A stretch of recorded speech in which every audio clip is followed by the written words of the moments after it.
Então, dando continuidade aqui às nossas palestras, né, agora na parte da tarde, nós vamos falar de um tema que é super importante para os nossos RPPS, que é longevidade.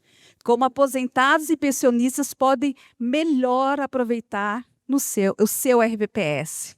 Para isso, nós vamos estar chamando aqui a nossa membro do nosso conselho, né?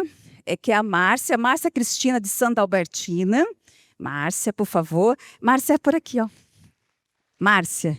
Acho que aí Então, a Márcia, ela é da nossa diretoria, está representando aqui a APPREM, e o nosso palestrante que vai dar uma aula para nós, nos ensinar como fazer, como acompanhar, como ajudar os nossos aposentados e pensionistas nessa nova fase da vida deles.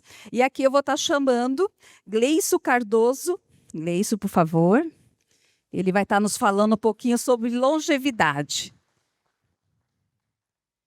E agora eu vou passar a palavra para a nossa querida Márcia. Márcia, a honra da casa é com você.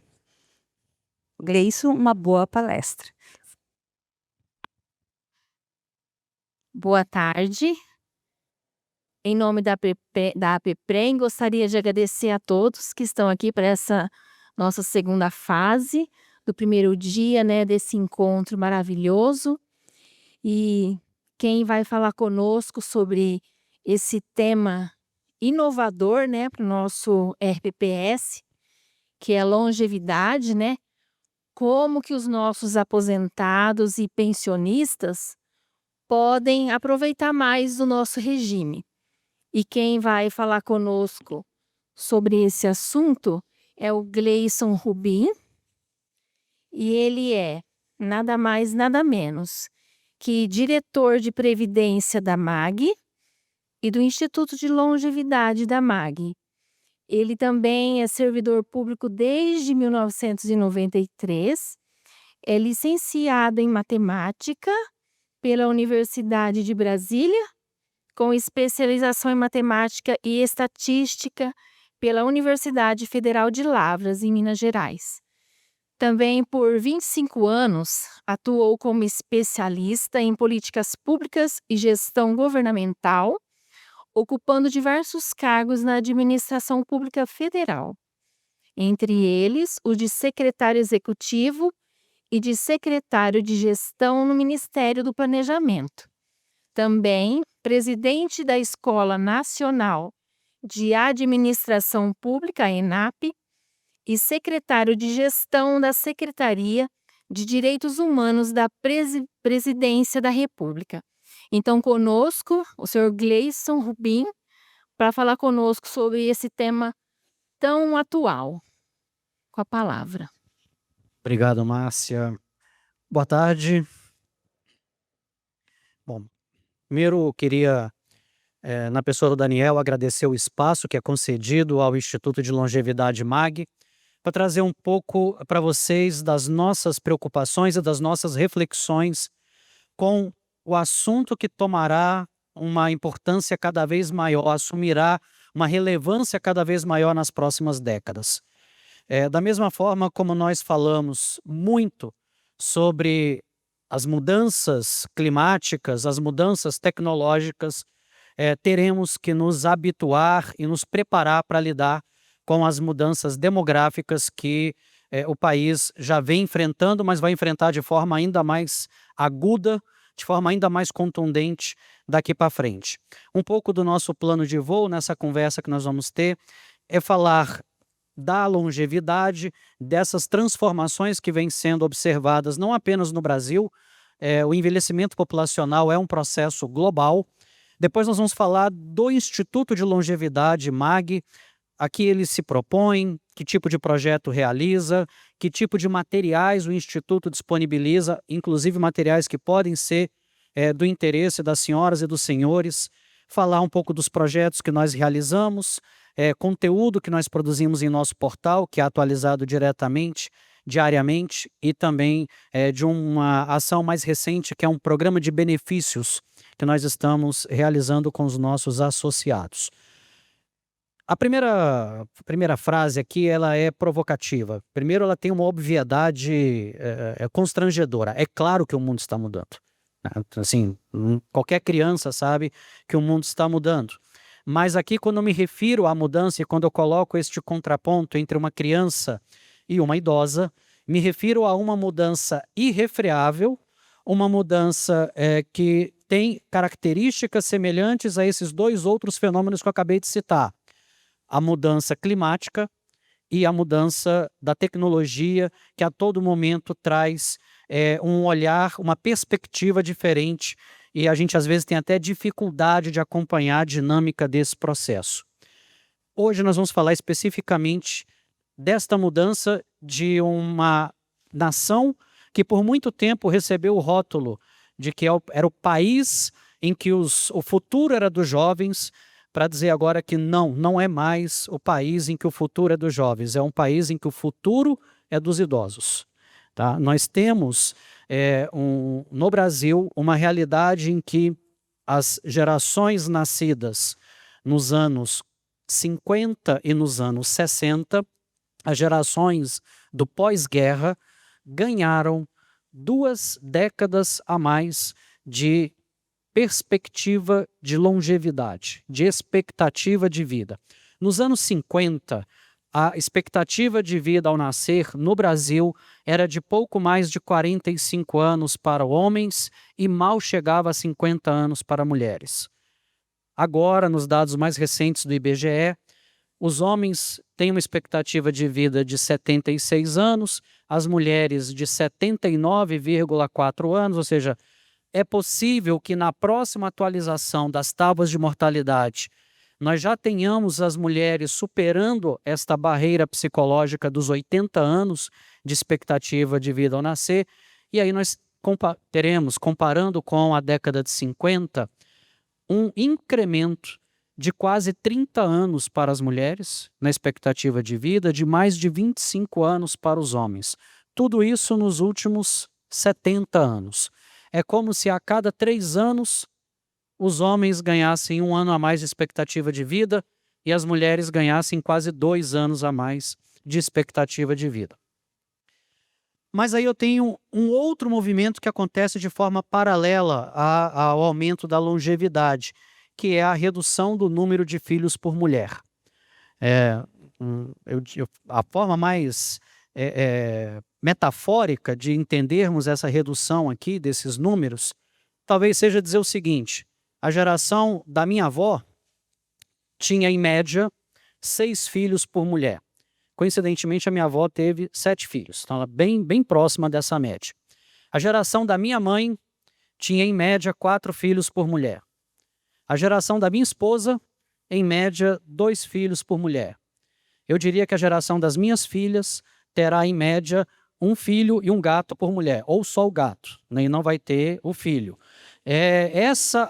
O horizonte que nós vislumbramos, de termos, no futuro próximo, uma quantidade de nascimentos que não será suficiente para repor a quantidade de falecimentos, e aí as populações elas vão entrando gradativamente num processo de redução do número absoluto de cidadãos em cada país.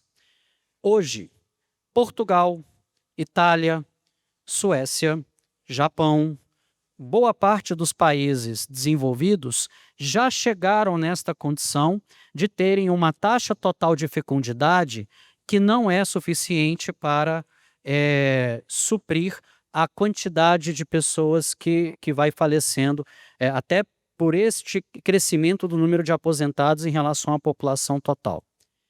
É isso que nós temos como a mudança da qual nós queremos falar, uma mudança na estrutura demográfica, um país que um dia teve uma pirâmide demográfica e hoje tem algo parecido com um sino de uma igreja, né, um balão de festa junina, com o alargamento das camadas superiores e o estreitamento das bases, né, das faixas etárias mais baixas.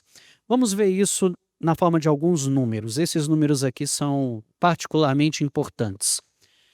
Lá em 2020, nós tínhamos 44 milhões de crianças e adolescentes, 0 a 14 anos.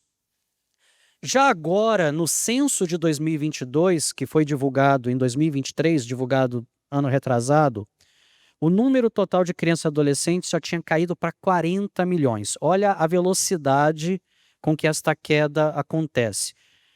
Para ficar mais fácil de entender o que isso significa, a gente pode dizer que o Brasil perde por ano 500 mil crianças e adolescentes, em números totais. Isso tem uma série de consequências, isso tem uma série de impactos. Por exemplo, nós vamos ter uma demanda cada vez menor de unidades escolares. Em algumas regiões, você começa a ver, a presenciar o fechamento de algumas unidades escolares e a transferência de alunos para outras unidades, para que você não tenha que administrar um prédio com 20 salas em que só 10 estão ocupadas. Outro impacto, das especialidades de medicina, uma das que tem apresentado a maior redução na procura por parte dos médicos residentes é a pediatria. Tem sido extremamente complicado, especialmente em cidades do interior, conseguir pediatras, porque os novos estudantes de medicina querem outras especialidades. Eles querem cirurgia plástica, eles querem cardio, eles querem neuro, mas não querem pediatria.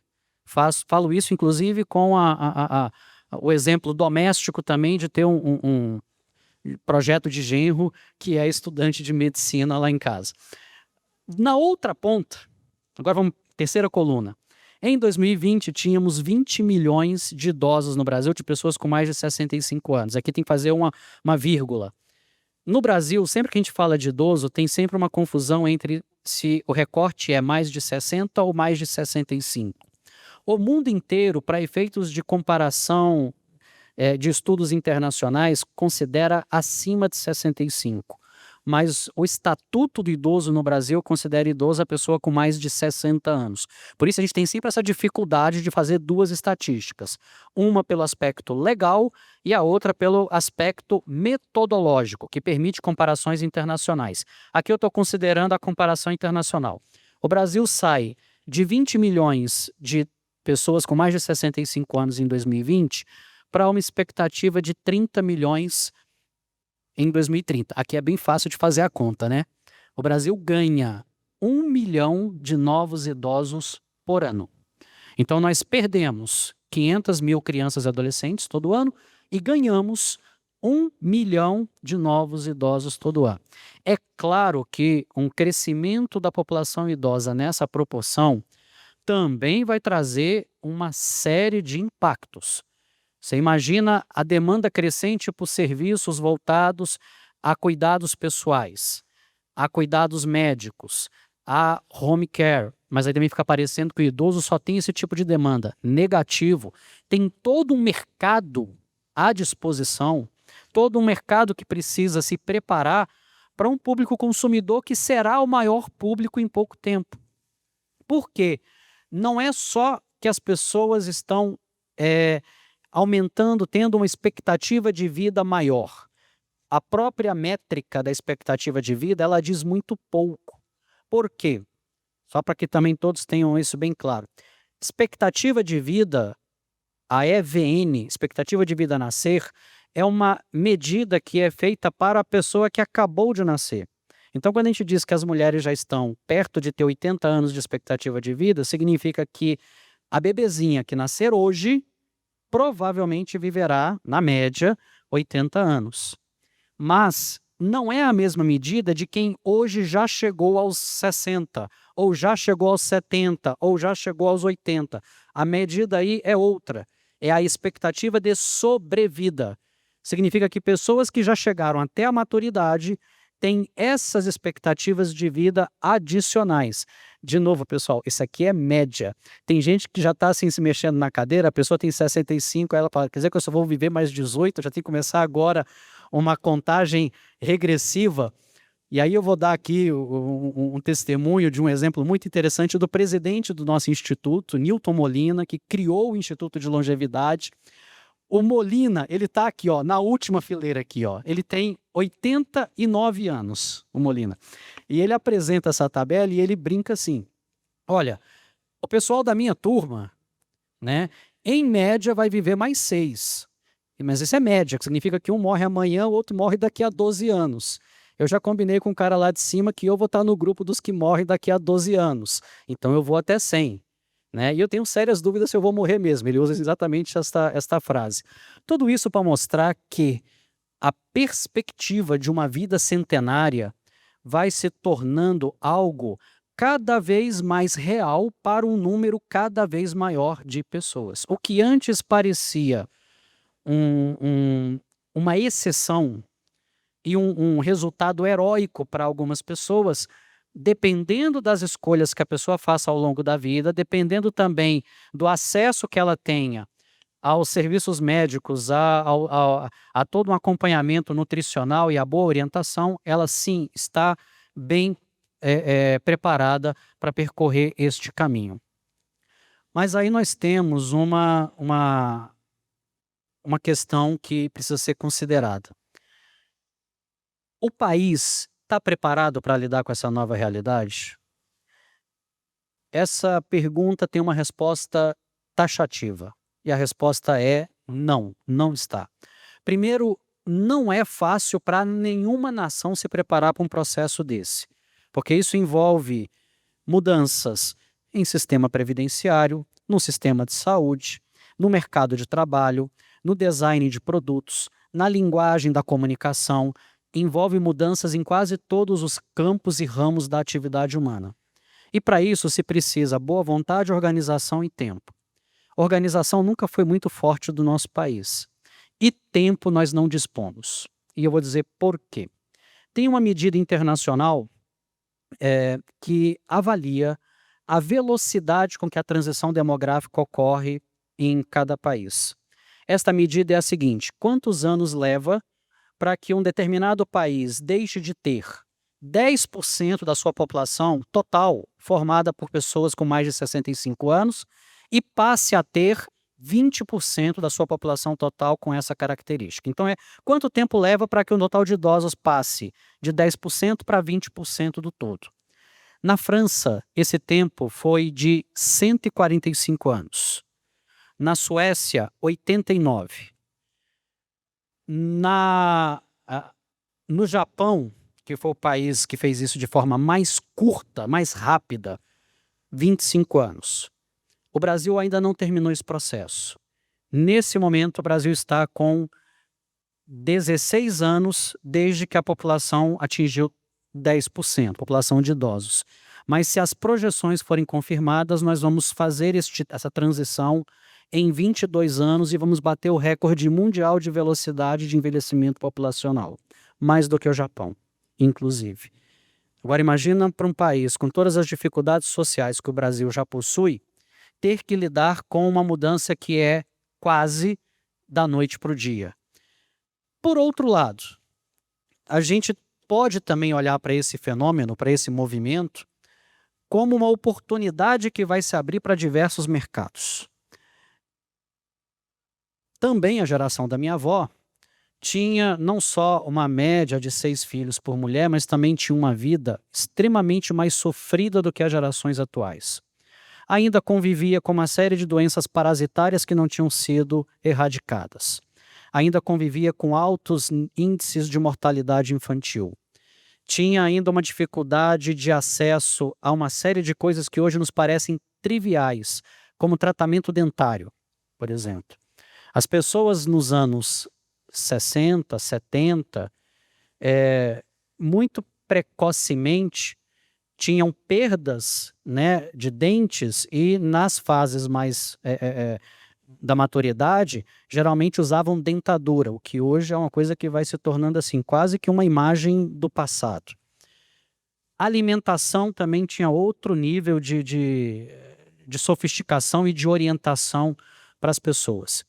Tudo isso fazia com que essas pessoas chegassem aos 50, 60 anos, aparentando uma idade muito maior do que as pessoas que hoje chegam aos 50, 60 anos.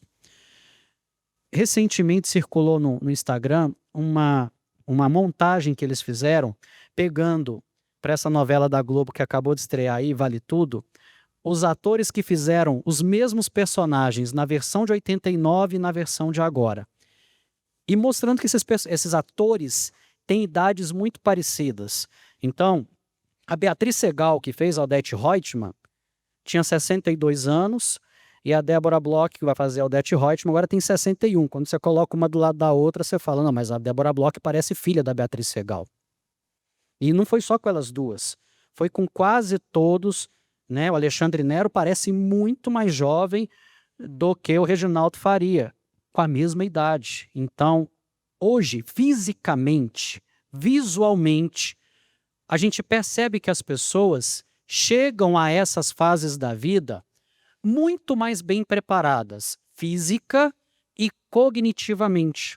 As pessoas chegam mais escolarizadas, as pessoas chegam com aspirações mais variadas, e os mercados que se derem conta disso vão surfar uma onda muito positiva.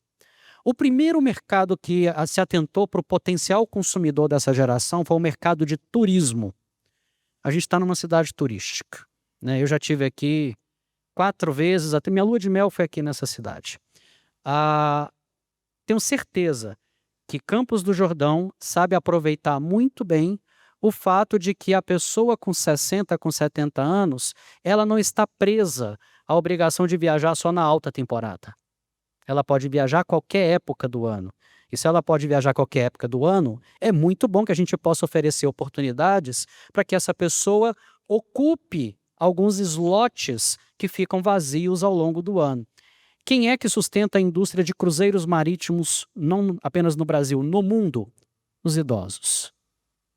Eu dei o exemplo do turismo, mas a gente já começa a ver isso em academias, né? Quem frequenta academia, prestem atenção. Aqueles horários meio mortos, 10 da manhã, 3 da tarde, geralmente tem ali uma pessoa já madura que aproveita que a academia está mais vazia, que o personal trainer já está mais livre e vai lá fazer sua atividade física. Aliás, profissionais de educação física já começam a buscar especializações para lidar com esse público, porque não é o mesmo tratamento. Você não vai pegar a pessoa, botar num supino e jogar 60 quilos no braço da pessoa. Então tem todo um cuidado com lesões, com sarcopenia, enfim, é uma série de especificidades que precisam ser consideradas.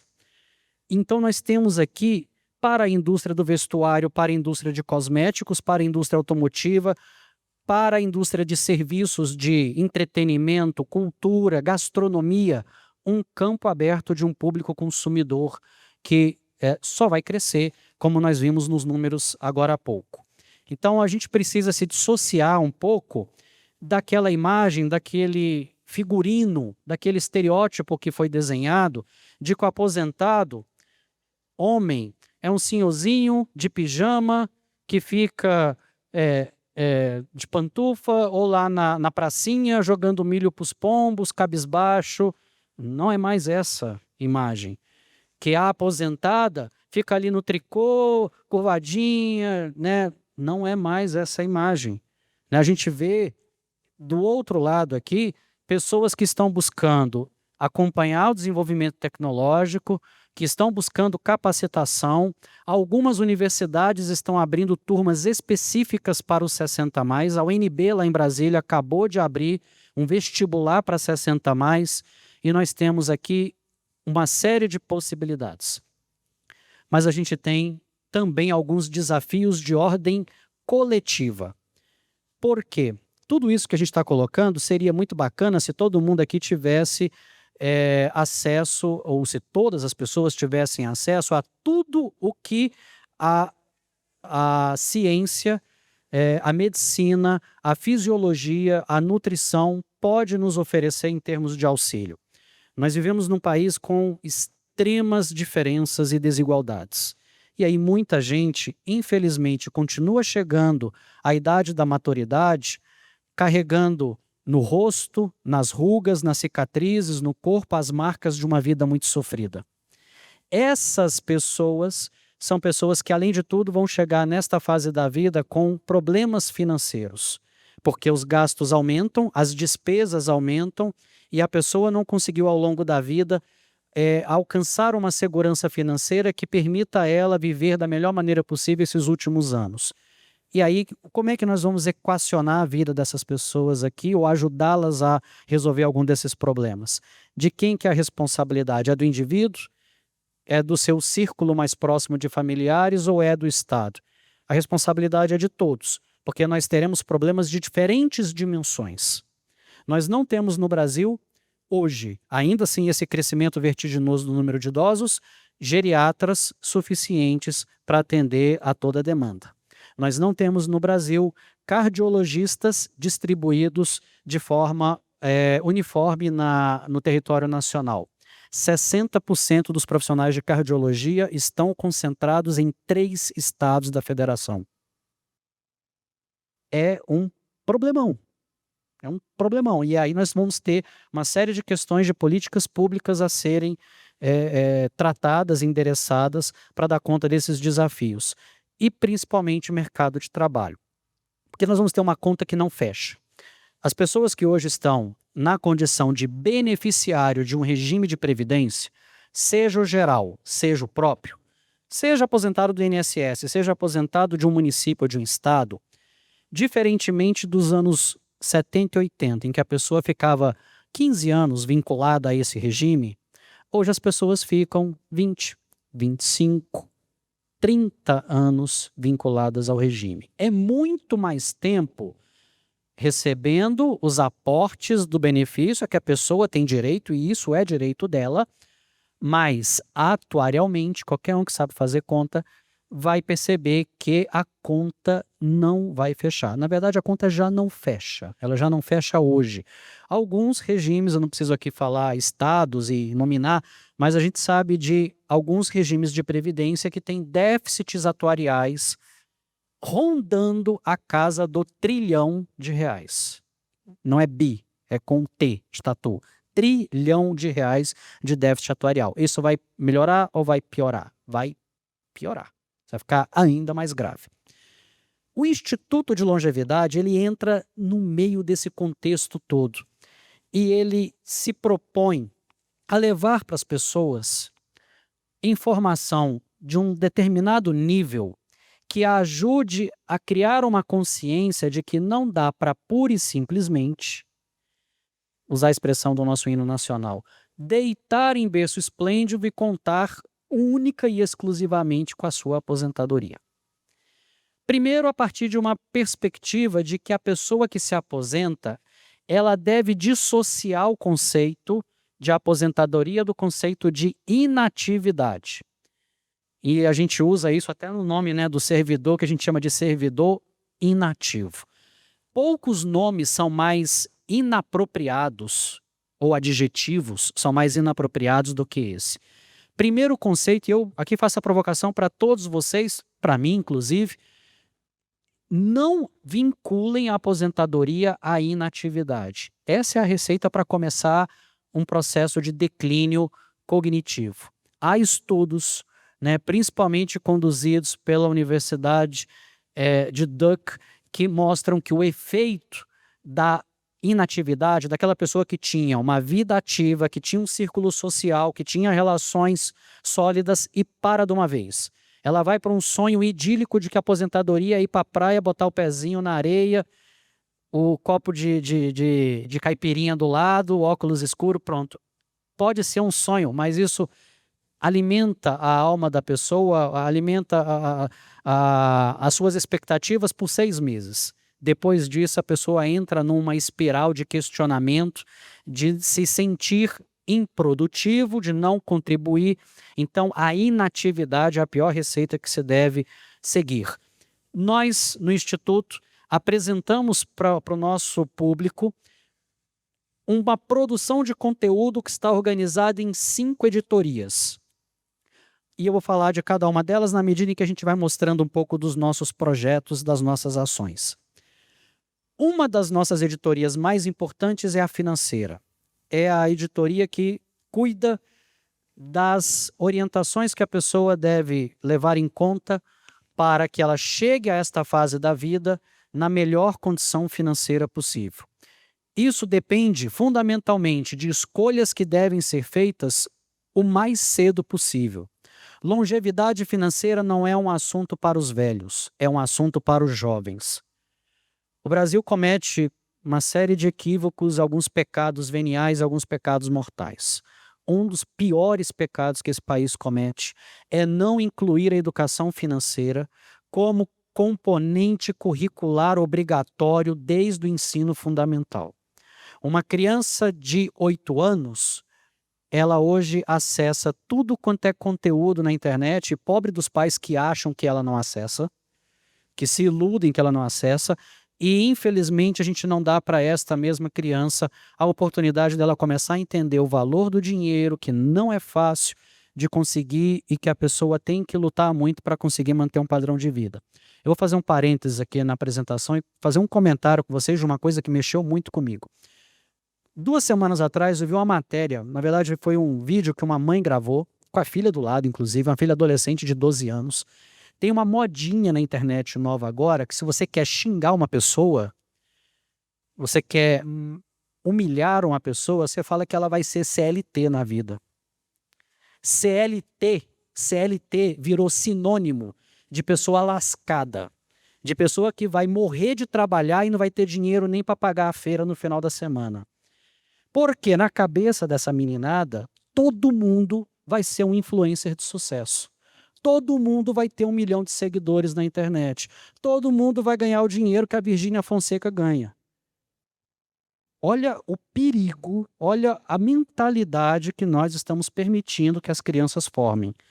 É uma visão, obviamente, ingênua, combina muito com a fase da vida que elas estão, mas é uma visão perigosa. Não só pelo aspecto do preconceito, que já seria por si só muito ruim, mas pelo aspecto de achar que o trabalho não é um caminho adequado para a pessoa conseguir a sua estabilidade, que ela tem que achar uma bala de prata, que ela tem que descobrir alguma coisa, uma sacada genial que vai fazer ela da noite para o dia passar até a vida dos influencers que ela acompanha nas redes sociais. Nós vamos na contramão de tudo isso e a gente faz um material que vai explicando, tintim por tintim, o tipo de cuidados que a pessoa deve ter para alcançar a longevidade financeira. Esse material está organizado principalmente na forma de um conteúdo, e o que eu chamo de conteúdo? Nós temos um portal na internet, quando você digita Instituto de Longevidade, o primeiro que aparece já é o nosso. Não precisa nem botar o MAG da empresa, mas o nome Instituto de Longevidade, o primeiro que aparece lá é o nosso. Pelo nosso site passam por mês uns 200 mil visitantes únicos. Nós tivemos no ano passado, portanto, um pouco mais de 1.700.000 pessoas que acessaram o nosso portal, mais de 30 mil pessoas que deixaram ali seus contatos para receberem conteúdos de forma regular.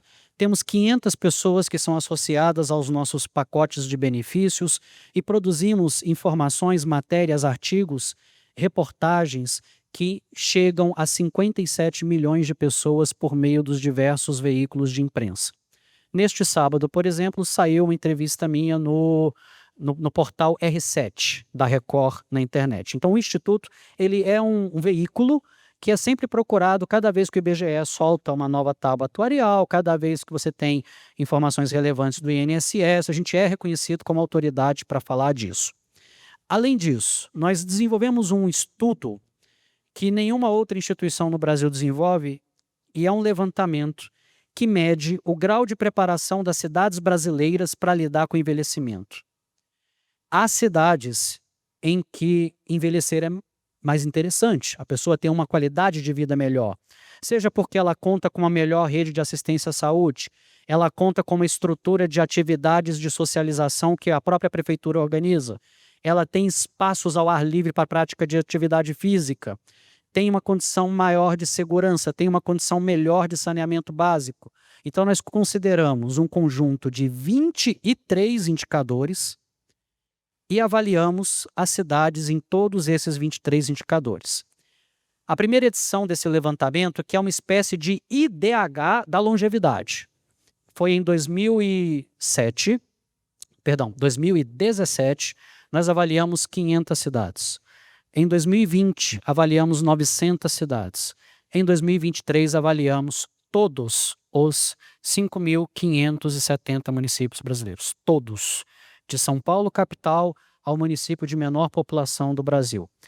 Também no nosso portal tem a área dos resultados do IDL. Você vai lá, digita o seu município e vem um relatório dizendo onde ele vai bem, onde ele vai mal, comparativamente com os municípios que são referências naquela região do país ou mesmo no Brasil inteiro. E como eu disse, né, nós temos alguns materiais para os RPPS, por exemplo, que lidam com as dificuldades, os desafios do Progestão, né, que tem que oferecer ações de capacitação, que precisam manter as suas próprias equipes atualizadas das informações relacionadas à educação financeira e previdenciária. Isso daqui é uma mão na roda. Então nós temos este material, Guia da Longevidade Financeira, que pega aqueles 5 pilares e vai detalhando um a um. Nós temos a Cartilha de Crédito Consciente. Ano passado eu optei por produzir esse material junto com a equipe do Instituto de Longevidade. O Brasil tem 72 milhões de brasileiros que possuem dívidas. É a população da França. O Brasil tem a mesma quantidade de habitantes da França em pessoas que possuem dívidas. Agora, cuidado, não é todo mundo que possui dívida que é inadimplente. Qualquer pessoa que tem um financiamento de um carro ou de uma casa tem uma dívida. Preocupa quem está numa situação de inadimplência. E aí nós temos mais de 20 milhões de pessoas nessa situação. É muita gente. Muita gente se coloca ou é colocado numa condição de inadimplência por algo absolutamente imprevisível. Uma doença em alguém da família, a perda de um emprego. Olha o que aconteceu na pandemia. Muita gente da noite para o dia perdeu a renda. Alguns setores demoraram 2 anos para voltar. Cinema ficou não sei quanto tempo fechado. Teatro. E quem trabalhava nessas coisas? Como é que faz? A pessoa teve que aprender um ofício novo da noite para o dia. A quantidade de gente que foi estudar como fazer bolo para vender, gente, assim, uma loucura, fazer comércio pela internet. Mas, infelizmente, o maior caso de incidência de dívida não é nada disso. É excesso de cartão de crédito. É gente que tem 5 cartões de crédito.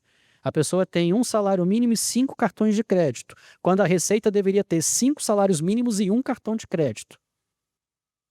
Então, esta cartilha trata dos tipos de crédito, que crédito não é algo necessariamente ruim, mas que se não for bem usado pode virar uma bela de uma armadilha e assim por diante.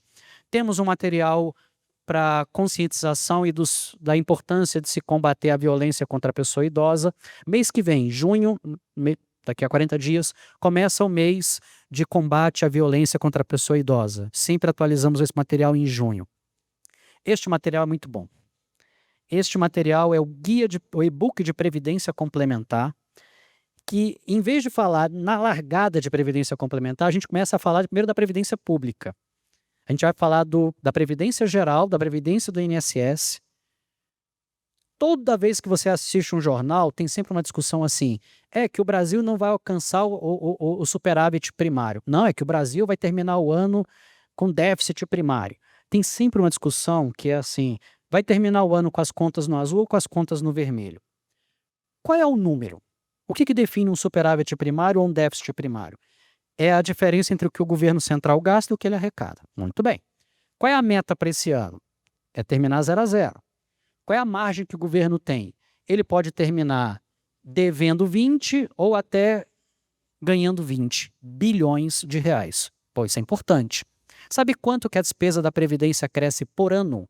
Só do regime geral, do INSS, 70 bilhões por ano. E disso ninguém fala nada. O déficit da Previdência cresce 40 bilhões por ano. E a gente continua falando do resultado primário, como se isso fosse a pior coisa. Não é. A coisa mais complicada, a conta mais crítica para o governo é Previdência.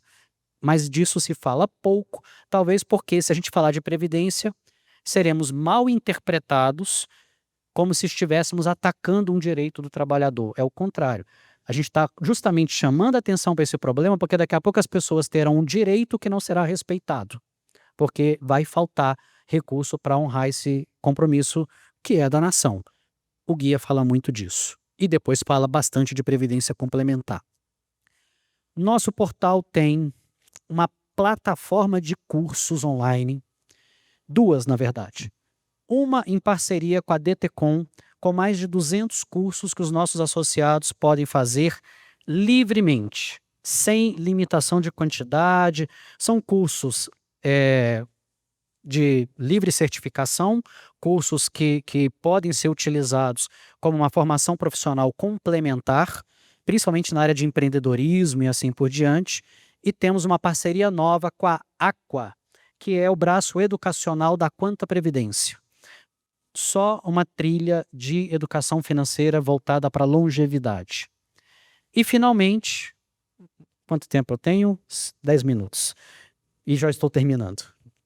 Finalmente, nós passamos a estruturar, de 2023 para cá, um conjunto de benefícios assistenciais para as pessoas que se associam ao Instituto de Longevidade e que, obviamente, podem fazer uso de todos os materiais que eu já mencionei, ter acesso a toda a produção de conteúdo que nós geramos regularmente, mas que, eventualmente, podem ter necessidades de ordem prática para o seu dia a dia, que poderiam ser melhor satisfeitas a partir de um arranjo, de um pacote de benefícios, como tantos outros clubes de benefícios que existem por aí. Em que esse é diferente? É que esse é um clube de benefícios para idosos, para pessoas com mais de 60 anos ou de 50 anos. Nós chamamos isso de programa Viver Mais, e este programa ele trouxe para os participantes uma combinação desse monte de situações aqui que a pessoa vai enfrentar ao longo da vida. Telemedicina, mas tem plano de saúde, não, eu sei. Só que quantas vezes você já se viu diante de uma situação prática, trivial, do tipo, pegou uma friagem ontem à noite, aí acordou hoje com a garganta doendo. Você sabe o que você tem. Você tem uma inflamação de garganta. É só ir na farmácia e comprar amoxicilina. Não pode. Por quê? Tem antibiótico. Se tem antibiótico, tem que ter o quê? Receita do médico. Não vou ter que fazer uma consulta para o médico me dizer que eu tenho uma dor de garganta, que eu sei que eu tenho uma dor de garganta. Sim. Aí você vai lá no seu plano de saúde, vai gastar o dinheiro da coparticipação fazendo a consulta, ou pior, né? Vai no SUS, vai no hospital público, vai pegar a fila, aquelas 6 horas, aí vai ter a consulta para sair de lá com a receita, para ir finalmente ir na farmácia fazer o que você queria fazer desde a hora que acordou. Para esse tipo de situação, uma telemedicina ajuda muito, porque o médico que vai estar do outro lado da tela, ali na videochamada contigo, ele pode prescrever medicação, ele pode solicitar exames, ele pode emitir atestado médico. Então, esse é o tipo de benefício que ajuda muito o dia a dia da pessoa, que não quer gastar horas numa consulta médica para confirmar uma situação que já sabe o que é. Obviamente, não é para a pessoa que está com uma taquicardia. Se é uma situação dessa natureza, de urgência e emergência, corre para o hospital. Mas quantas situações práticas poderiam ser resolvidas aqui? E a gente vai ter uma coisa dessa parecida para cães e gatos, nós vamos ter um programa de desconto em medicamentos, tem um acompanhamento médico preventivo com psicólogo, com nutricionista, aliás, é o que o pessoal mais usa. As pessoas que contratam esse pacote, diferentemente do que a gente imaginava, eles não recorrem muito a clínico geral, mas recorrem muito a psicólogo. E é incrível como as pessoas nessa fase da vida precisam de acompanhamento psicológico. Hoje, 2 assuntos passaram a se tornar objeto de estudos nas cadeiras de psicologia. A quantidade de divórcios por pessoas acima dos 60 anos e os casos de depressão, porque hoje essas famílias, essas pessoas moram sozinhas. Lembra que eu falei que a quantidade de filhos por mulher foi caindo? A minha avó é cercada de um monte de filho em volta dela. Minha mãe não. Ela tem 3, sendo que um mora no exterior. Então, a minha filha, talvez quando for idosa, não vai ter ninguém do lado dela para cercá-la de cuidados. Então, essas pessoas hoje lidam muito com a questão da solidão. E aí nós vamos ter um programa de apoio tecnológico para ajudar essas pessoas a lidarem com algo que é muito estranho para elas ainda, com o qual elas não têm intimidade nenhuma, o computador, o dispositivo móvel, instalar um aplicativo, atualizar o antivírus, configurar uma impressora, a plataforma dos cursos de qualificação e requalificação que eu já mencionei, um seguro de vida e um serviço de assistência funeral. Então, tem todo um arcabouço de serviços que a gente entendeu fazer sentido, ser útil para este público. As informações para isso também estão no nosso portal. É claro que a gente teve que tomar muito cuidado para que isso fosse algo acessível à maior parte dos brasileiros. Então, ele é um produto bem de classe C mesmo, né? Algo que não é nada exorbitante. E eu deixo aqui o endereço do nosso portal, deixo também aí meu contato, meu e-mail pessoal lá no Instituto de Longevidade, para que a gente possa continuar discutindo, problematizando, refletindo e construindo soluções para este Brasil que em breve futuro, né, em poucos anos, vai ter que lidar com um grande contingente de pessoas idosas que, muito diferente de representarem um problema, virão a representar o futuro do nosso país. Gente, muito obrigado pela paciência, pela audiência de vocês. Obrigada, em nome da APPREM, pela brilhante palestra, informações importantes e números assustadores, né? Agradecemos muito, muita gratidão, viu? Obrigado. Que agradecemos.